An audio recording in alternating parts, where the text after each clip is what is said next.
Thank you very much, dear. Wow, what a privilege to be here. It's amazing to see such a large audience coming together to learn new tools and methods for achieving breakthrough results. Really a privilege. So, moving to our subject, I'm going to talk to you about the 4 pillars of TOC. Kristen asked me, look, people will learn about methods and applications of the theory of constraints in various environments, in MRO, in government, in supply chain, in engineering, etc. But we need a lecture, a presentation that will show how to tie it all together. So can you talk about the fundamentals of TOC, the 4 pillars of TOC? So I'll try my best and try to do it a little bit, not so conceptual, but also practical for you. So what is a pillar? A pillar is the foundation, right? It's the foundation that keeps the structure together. If you talk about a theory, a pillar is the premise, the principle that ties the theory together, that everything is derived from this principle. Now, don't worry, I'm not going to present to you how the entire body of knowledge of TOC is derived from the 4 pillars. I don't want to put you to sleep so early. So instead of that, I decided to present the 4 pillars of TOC in the same manner that my father, by the way, in the Jewish tradition, we're not allowed to call our parents by their names or official names. It's forbidden. So the only way I can refer to my father is by calling him father. So I will present to you the 4 pillars in the same manner that my father described them in his book, The Choice. You see, over the years, my father had countless arguments, also with me, by the way, on whether or not these pillars that I'm going to show you, are they really valid? Is reality really does reality fit them? Are they true or not? Because they are not so intuitive. But in the book, The Choice, he described them in a different way, in a very pragmatic and practical manner. He described these 4 pillars as a mindset, as a guideline, if you wish, guidelines for thinking clearly if you want to achieve breakthrough results. And that's the way I want to present it to you. So as I'm describing these pillars, you may choose to think whether reality is like that or not, but remember, I'm presenting you these pillars as guidelines to think clearly. If you want to achieve breakthrough results, this is the TOC mindset that is aiming to achieve it. So let's start. So each one of these pillars, which I'm about to describe in a moment, basically exemplifies a mental obstacle that we need to overcome if we want to achieve breakthrough improvement. Now, when I say mental obstacle, I mean a rooted tendency that any one of us, every person has in viewing the world, in interacting with people, in trying to improve or to manage complex organizations or environments. These are rooted tendencies that actually stand in our way if we want to achieve breakthrough results. So each one of these pillars shows the mental obstacle we need to overcome and the TOC mindset or guideline that is suggested in order to overcome this mental obstacle. So let me quickly read the 4 obstacles and then go one by one and explain them. So the first mental obstacle we need to overcome is to overcome the perception of reality as complex. And I will describe what it means in a moment. Let me just first do the overview. The second mental obstacle we need to overcome is to avoid blaming people. The third one is not to accept conflicts as given, as a fact of life. And the 4th pillar, which my father added in the last, I think it was during the last month of his life, is never say I know. Okay? Avoid inertia. Now let's go over it one by one and understand. Starting with overcoming the perception of reality as complex. What is complexity? Complexity is a situation where we have many different factors and elements that impact each other, that interact. And if you want to improve the system, we think that because of all these interactions, it's very difficult for us to manage it. So better, what we should do is try to dissect this complexity to subsystems and try to optimize every subsystem on its own merit. Try to simplify this complexity. The TOC mindset says no. Yes, on the surface level, reality is highly complex, many different factors that impact each other. However, if you put your mind to it, and if you want to achieve breakthrough results, try to overcome this perception. Don't fall to the tendency to try and have many little improvements everywhere, but understand the cause and effect that governs the situation. And once you do that, you will be able to find relatively few leverage points, which we call the constraints. Relatively few leverage points that if you manage these points better, if you manipulate these points better, the entire system will be different. Hopefully, will improve. Every situation is simple. Just don't confuse simple and easy. Okay? Simple means there are relatively few leverage points. Let's understand it a little bit more. When we confront this complexity, what is our tendency? As we said, we see that we want to improve the situation. Everywhere we look, we can find how to improve. That's always the case. So our tendency is to try and improve anything that can be improved. And we end up dealing with symptoms rather than with the core problem. Let's take a simple scenario. Okay, here's a process. Okay, 4 steps to this process. Let's assume this is like a production line or a certain social care process, doesn't really matter. You have the first step that does 3 parts per hour. The second step takes his capacity is to make 5 parts per hour. The third one, 2 parts per hour. The last one, 3 parts per hour. Very simple. If we run this process after 1 hour, how many finished products we have? Right? 2. Very easy to understand. We have a bottleneck here. Right? We need to focus. What will happen if we try to improve everywhere? What will happen if we improve the other type of resources and improve their productivity, for example? Do we improve the entire output of the system? Obviously not. But not only that we don't improve it, we create inventories and we waste management attention. Okay? We need to know where to focus. Management attention must focus on the few governing factors which dictate the ability to achieve more of the goal, more of the organizational goal. That's the TOC mindset. Now, yes, I'm sure it's not the first time that you heard that we need to focus. Okay, many people told you that before. We have to focus, we have to focus. Find where to focus, what will really give you the next jump in performance. But, focusing on the constraint is not so easy. Let's understand a little bit why this is the case. For example, we know we must focus to better exploit management attention, but how can we focus when we are so overloaded and distracted with many, many, many pressing tasks? Did it happen to you? Yes, thank you very much for telling me I need to focus, but I don't have the time to focus. That's not the first time I know, but I cannot. I have to finish the job, and every time there are emergencies and fires, and it's just building up. And if I will draw it as a U-curve, right? I have very high number of open assignments, and I'm completely on the, if you look in this way, on the right side of this U-curve, completely overloaded. Doesn't give me the time or the ability. There's too much noise in the system to know where to focus. Now, if you agree with me that we are on this right side extreme of the U-curve, then the first step to focus will not be find your constraint, not be to identify your constraint, because we can't. So before you rush to identify your constraint, actually the first step to obtain focus is to have the courage to decide what to stop doing. We need to reduce the noise, just in order to have some clarity to know where to focus. My father said, focus starts with what not to do. You don't know where to focus? Fair enough. Reduce the number of open assignments you're working on. Use whatever guideline you want. Reduce the noise. Then you will see where to focus. Fair enough?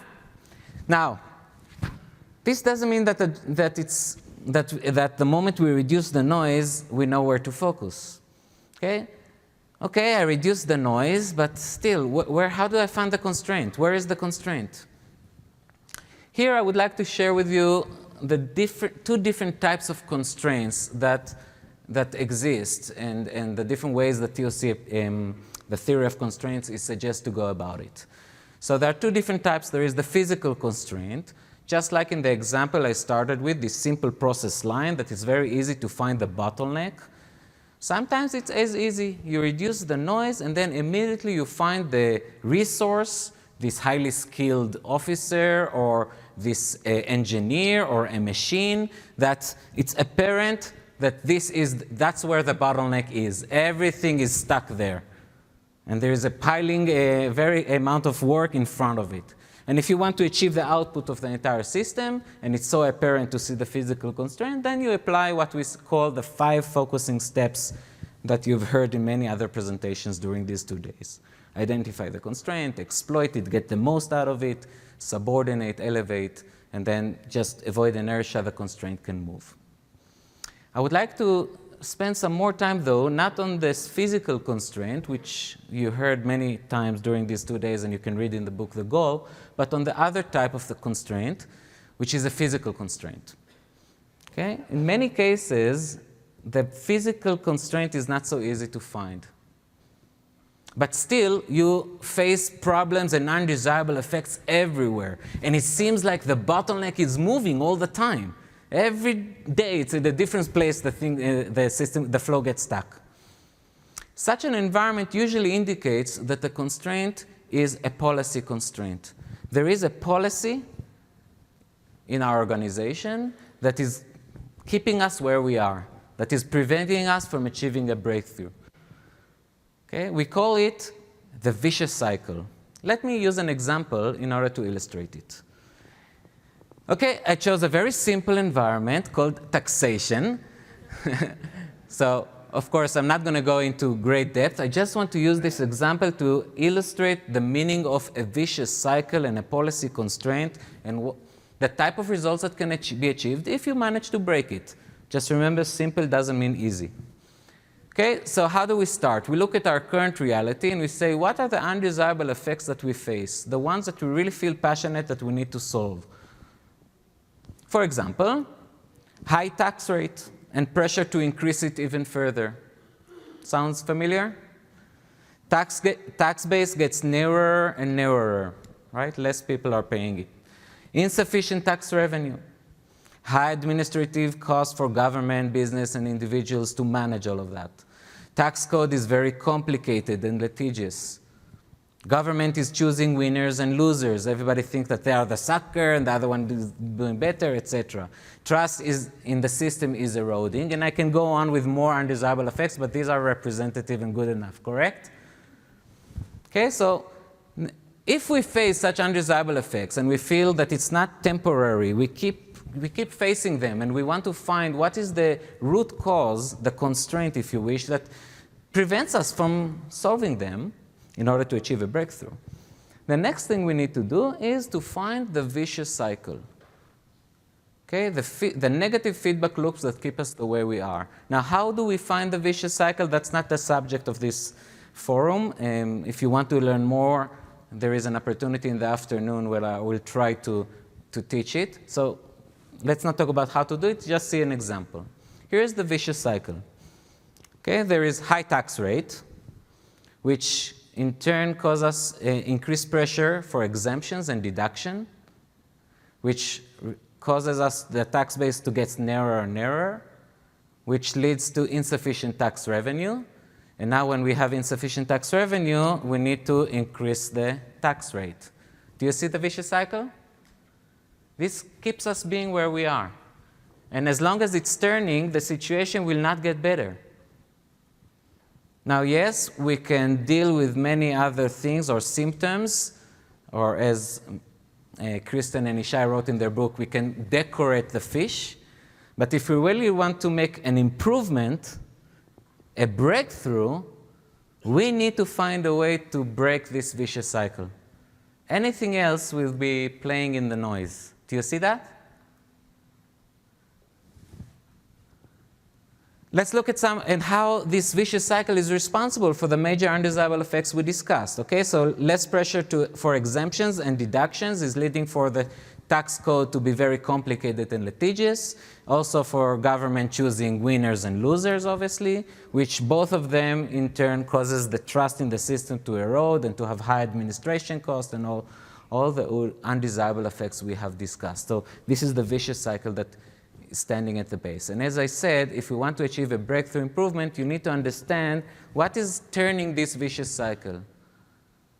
What is the policy that drives it? And if you look carefully, you understand that the policy that drives it, that when we try to give incentives to certain groups in the population, which we should, these incentives come from the tax system by deductions and exemptions. Fair enough? That's what feeds this vicious cycle. So an option to solve it, and I'm not saying it's simple, I'm not saying it's the only solution, it's just for you to think of, is to say, okay, if that's the policy, what happens if we change it? What happens if instead of giving these incentives through the tax system, which makes them an open budget, once you give this incentive, there is no way back unless you change it, maybe we give these incentives separately. Or in other words, let's decouple the incentives from the revenue collection. Think about it a little bit. Yes, we're still going to give incentives when needed, but now we have a budget. And now it will come from this budget, so it's not open-ended. And everybody pay the taxes the way they should pay. Okay, this, if we are able to do it, and there are many questions how to do it, of course, but if we are able to do it, then we'll have sufficient tax revenue, which enable us to lower the tax base, which provides less pressure for exemptions and deduction, which in turn, at the end, will actually increase the trust in the system. Now, as I said, this is just an example, and of course, there are many things that we need to think about, like these three very important questions. How are we going to compete with other tax states if we don't give the deductions and others do? How do we get pressure groups to give up on their special deals? We will have to increase our budget with all the checks we write, etc. You know, even budget can be open at the end. So there are many things that needs to work on it, that we need to work on. But the point is, when you're facing chaotic system, complex system with a lot of undesirable effects, we need to know where to focus. You reduce the noise, first step. Second step, find the leverage points, find the constraints. Either it's physical and apparent, and if it's not, look for the policy constraint. Look for the vicious cycle that keeps you where you are, and then you will know that unless you break it, any improvement you put in place will be a nice to have at best or a waste at worst, because what we need to really do is to break this vicious cycle. Now, how to find the vicious cycle, etc., is not, we don't have the time to go into it. I would like now to move to the next pillar. So the first pillar was overcome the perception of reality as complex. Every situation is simple. If you put your mind to it, you'll find the leverage point where to focus. The second pillar is avoid blaming. There is always a win-win, or as my father used to call it, people are good, which is an extremely difficult mental obstacle to overcome. Okay? Let's go back to the taxation example. There is no shortage of who to blame, right? Interest groups, politicians, lobbyists, corporates, the wealthy, the subsidized. Finger pointing is that's the nature of the system. Everybody blames everybody. But does it solve the situation? Does it solve the problem? Okay? Blaming does not solve the problem, even though it's a great relief of frustration. Okay? But it doesn't solve the problem. Agree? Not only that it doesn't solve the problem, it blocks us from finding real solutions. It prevents collaboration. It raises defense mechanisms, the one that masks mistakes and gaps. Now, we are not saying that people should not be responsible for failures, etc. People should be accountable. And we're not saying that everybody can do whatever job that is set to do. That's not what we're saying. But when we say people are good, we mean your tendency, if you want to find breakthrough solution, first overcome the tendency to avoid blaming. To blame, sorry. First of all, avoid blaming. You want to improve the system, you see these problems, don't rush to blame people. Then think what is the problem, think what good looks like, what should be the solution, then you can ask whether you have the right skill sets to achieve the solution or not, do you need to make changes, fair enough. But don't start by blaming, this will only prevent improvements. Or in other words, people want to have better life, they want to improve their environment, and if you face oppositions, don't rush to blame them. Most likely, it stems from conflicts driven by legitimate needs of these people. Which brings us to the third pillar. The third pillar is don't accept conflicts as given. Or as my father used to say, don't accept conflicts as given. Every conflict can be removed. A very strange thing for a married person to say.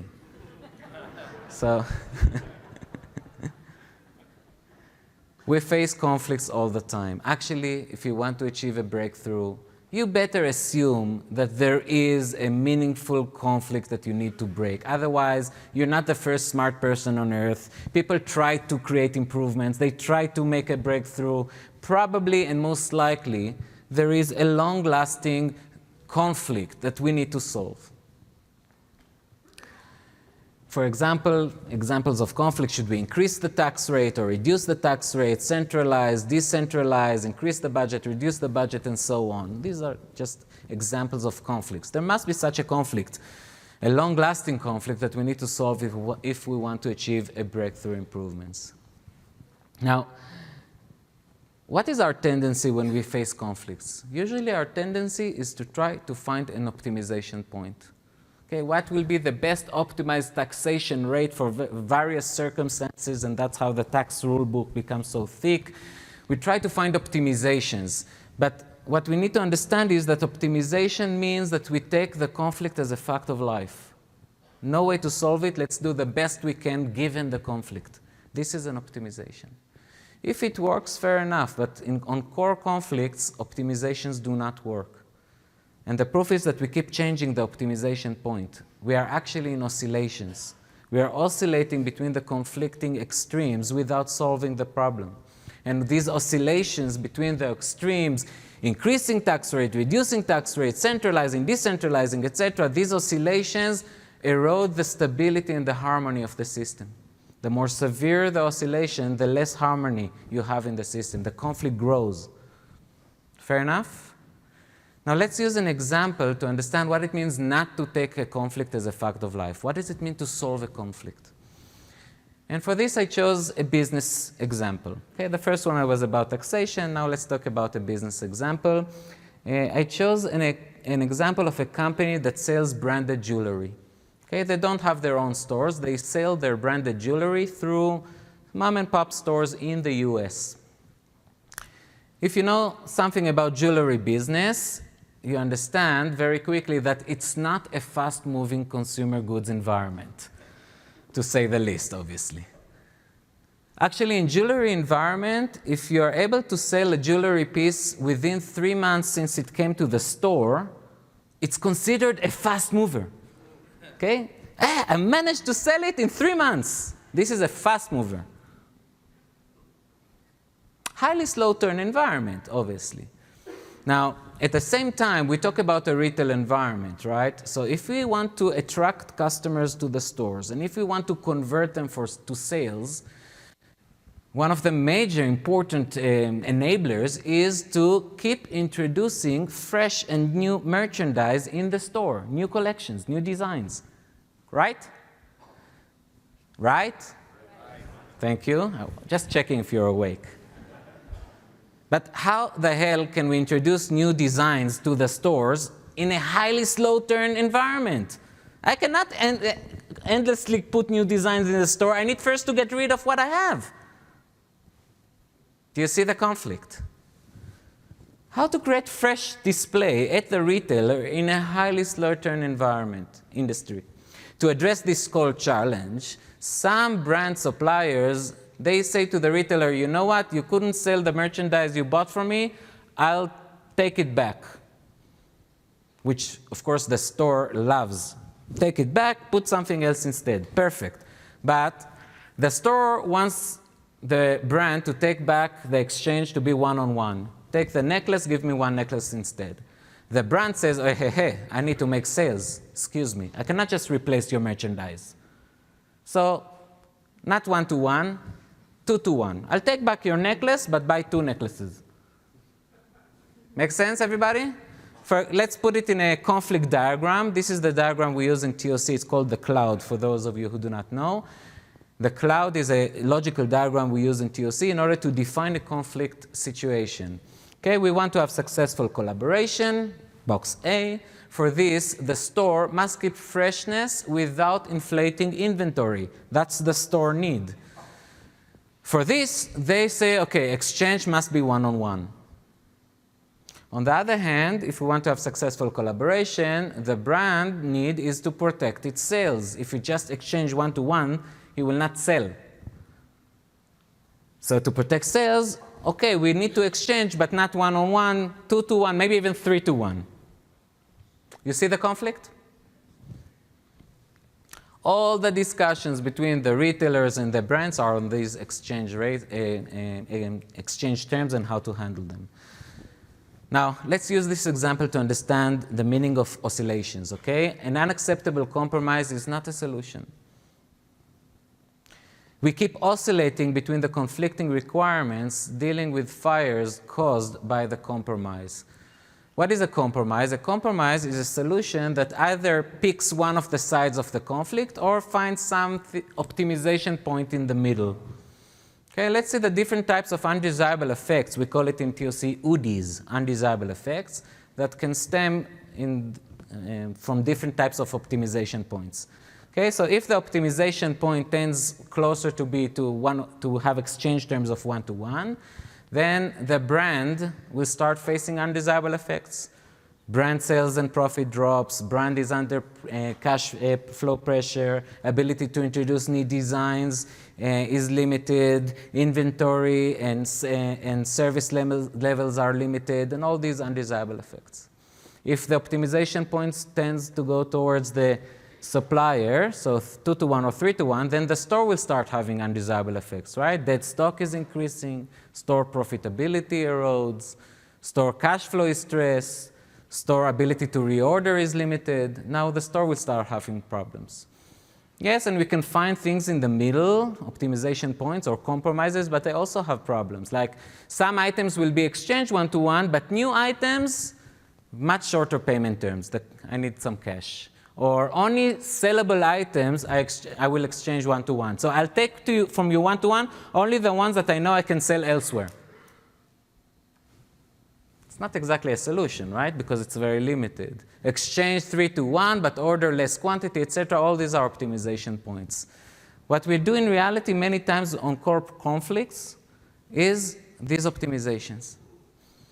And in TOC, in order to find a breakthrough, we say, okay, you understand the conflict, find a way to solve it.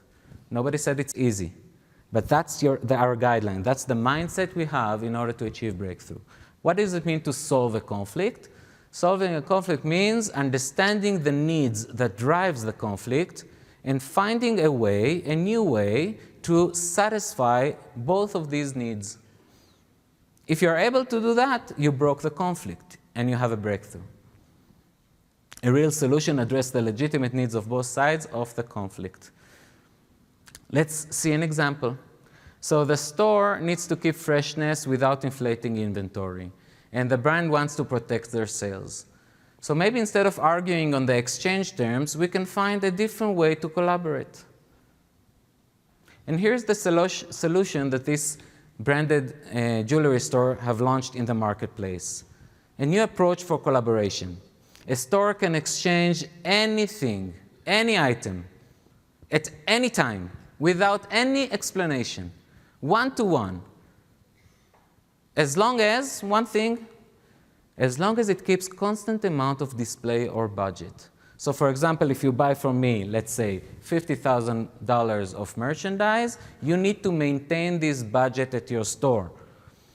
You can replace whatever you want anytime. But if you sell an item, you need to immediately reorder from me. You should not wait for the next time we meet in Las Vegas in the trade show 6 months from now to decide if to order from me or not. You need to maintain your budget at the store. Is this understood, everybody? Okay? I'm not going too much in details, just describe it very quickly. So the store gains access to the whole brand's multi-million-dollar inventory. Okay, we have a lot of inventory in the warehouse. You can choose whatever you want at any given point of time.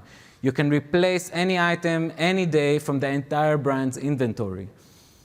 What we ask you is that you hold your budget constant, which means you need to reorder. By the way, here's another goodie. The reordered items, okay, so you sold something, you need to reorder from me, you may be under cash flow pressure. The reorder item is on the brand, it's on me, which means you pay me only when you sell it or at the end of the year after Christmas when you made enough sales and you have enough cash. How do you like it? Okay? Breakthrough. Those of you who may think, some of you may think, wait a minute, it's really good for the store, but it seems like the brand is making a harakiri, a suicide. They're taking back all the slow movers. Are they crazy?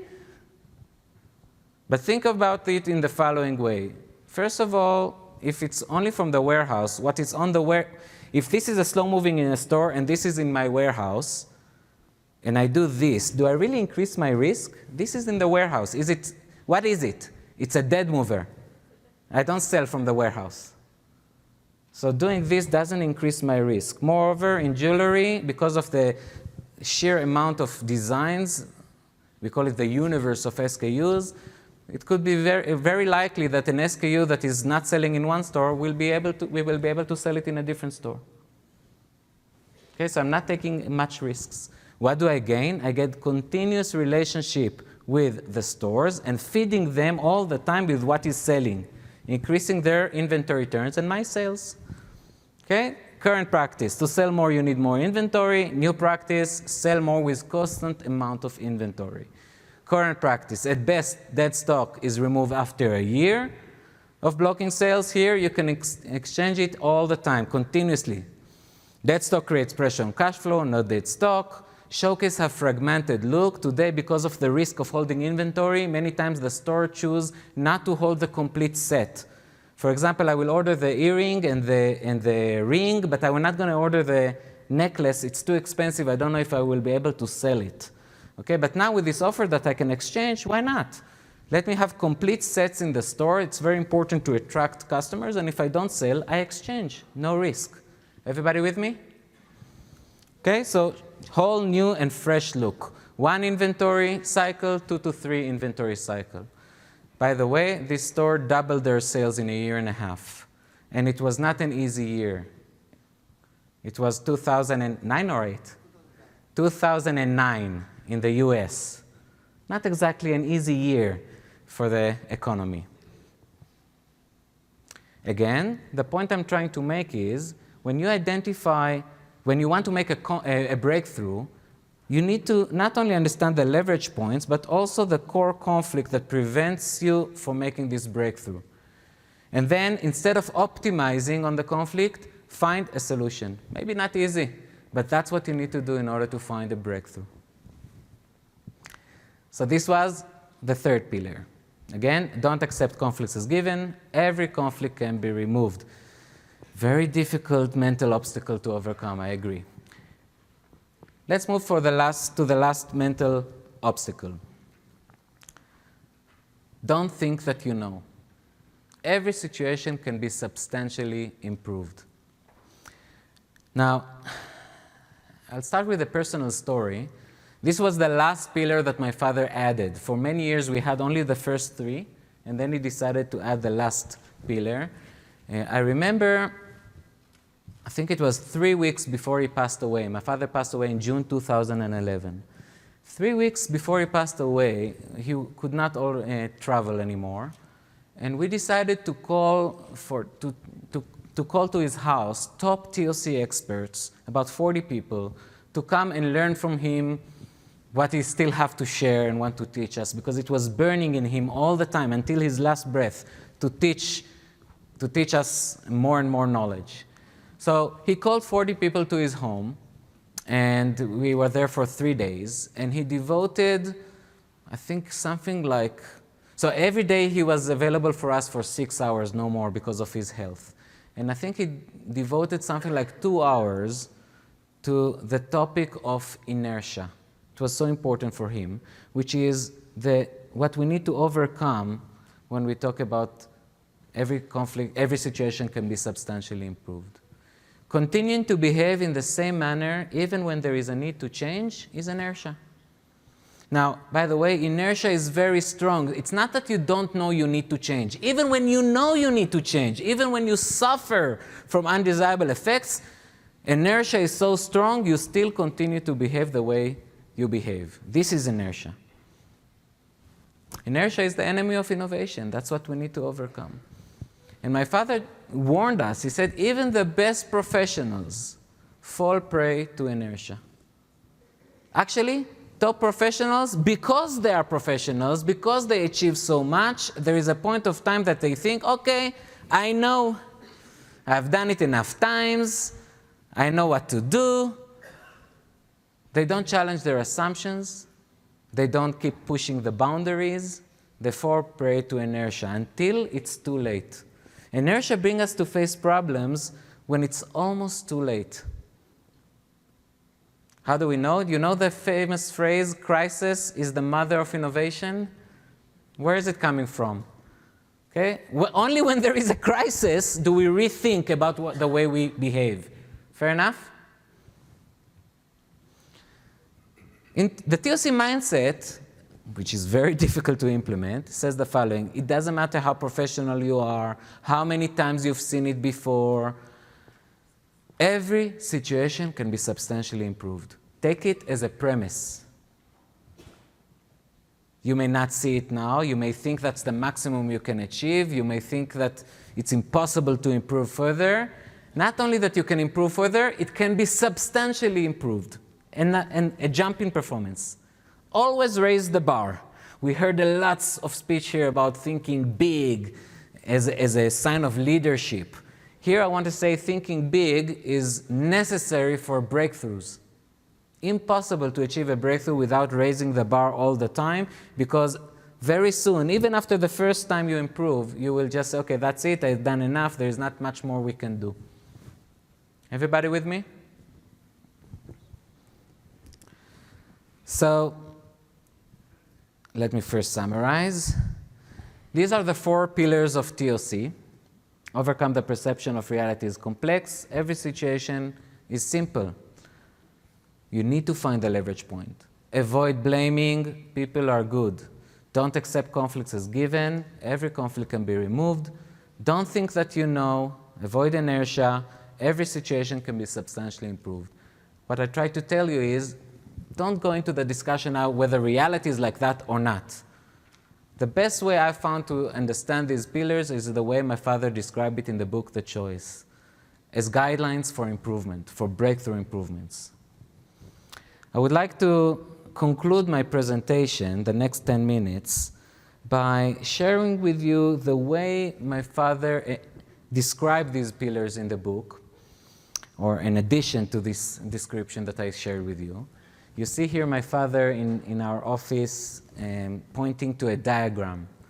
This diagram is described in the book The Choice in chapter 18.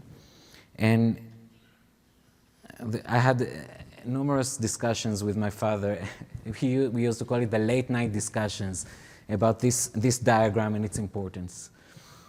Because this diagram takes the 4 pillars one step beyond. It's not only about achieving breakthrough performance. Still being practical, not talking about whether reality is like that or not, but if you really follow these pillars and apply it in reality, you achieve something much more than just breakthrough improvement. What it is, let me share with you this diagram quickly. So here are the 4 pillars at the bottom. And then my father said, if you're able to apply it, and he used to say it's like a bodybuilder. It's not easy. You need to practice, practice, practice, because the tendencies are always there trying to seduce you to fall back to previous paradigms. But if you're able to really practice it again and again and again, eventually you develop the ability to think clearly, to have a clear thought. You're able to decipher very clearly where is the leverage points, what is the conflict that I need to solve, how to solve it. You're able to, you are avoiding blaming people so you can get collaborations, and you're not falling to inertia. That's the meaning of thinking clearly. And then he said, if you're able to develop this capability to think clearly more and more, you will have as a result, you will have three capabilities that are very important for any individual. And I will explain why it's important in a moment. The first capability is that you will be able to develop the stamina to overcome failures. Okay? If we want to achieve great things, we will fail. Okay? You cannot be successful the first time. If you want to achieve great things, improvements, breakthrough improvements, there will be failures. Now, how you treat these failures will govern whether you're successful or not. You can be disappointed and discarded and then just give up, or you can have the stamina to understand, to learn from this failure, to understand what didn't work and what needs to be corrected in order to give it a next shot, a next trial that may also fail. The ability to think clearly gives you this stamina. The stamina to overcome failures. The second capability it gives you is to have many opportunities. One of my father's famous quotes, not his quote, but he liked to quote it. I forgot who is the originator of this quote. He used to say, if opportunity doesn't knock, build a door. So opportunities are not luck that you stumble on. Whether or not you have opportunities is a result of the way you view the world and whether or not you identify situations as an opportunity to achieve much more. If you're able to develop your ability to think clearly by using these pillars, you will find, according to my father, endless flow of opportunities everywhere, opportunities to achieve more and more and more. You're not a victim. So if you think clearly, you have the stamina to overcome failures, you will have many opportunities, and then you have another third capability which is very important. And this is the capability to collaborate with people, to harness other people's motivations and skills in order to achieve together great goals. Because you know where to focus, you know how to solve conflicts, you avoid blaming, you always think big and inspire, you'll be able to collaborate with people. Now, once you have these three capabilities, the stamina to overcome failures, the fact that you know how to generate, identify many opportunities, and the fact that you know how to collaborate with people, if you know how to do it, if you have it, then for sure, during your lifetime, you will experience enough meaningful successes all the time. And my father said, if you're able to do that, if you have enough meaningful successes, then you reach a full life. Then when you look back at your life, you say, I didn't waste it. I really had a full life. I really did something meaningful. You know, I remember talking with my father when he couldn't move, he was in his bed, and he was asking me, did I achieve it? Did I reach a full life? There's still so much that I need to do. And then he told me, no, but you know what? I think I've done enough. I had so many successes in my life. And then he said, now it's at your hands, but thank you very much. Ishai, come, help me. So that's it. Again, I want to tell you that it's a privilege to have all of you here. A real honor, and let's live a full life. Thank you very much.